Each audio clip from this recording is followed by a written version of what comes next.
If you have been following me for a while, by now you should know that Nights into Dreams is one of my all-time favorite games, period. It's a very, very important game to me as a gamer growing up because this game blew my mind when I first saw it on the Sega Saturn. Seeing graphics like this on a TV, on a home console, it blew my mind.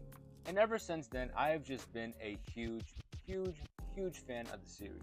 And today I really want to talk about the one component in Nights into Dreams that I've always been so fascinated with, which is Christmas Nights into Dreams.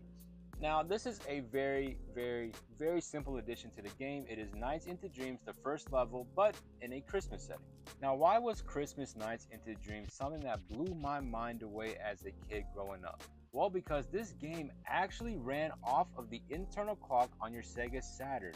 Meaning, if it was Christmas Day, there was a Christmas Day theme. If it was Valentine's Day, there was a Valentine's Day theme. If it was New Year's Eve, New Year's Day, there was a specific theme for those days, depending on the internal clock on your Sega Saturn. So if you grew up with a Sega Saturn and just let the internal clock run as normal, you would potentially run into very random things with this game that you never knew about as a kid. And I was just never able to process this as a kid because for me, it's like, wow, when I buy a game, I'm just expecting it to be the complete version of the game. You're telling me, depending on what time it is on the Sega Saturn, specific things may happen. Like, I could not process that growing up. It truly felt like magic for me as a kid, and it really made Nights into Dreams such a magical addition to the base game. And I mean, even then, growing up, I only ever assumed that it was only for Christmas Day and New Year's Day. I had no idea that stuff would change in the game past these dates.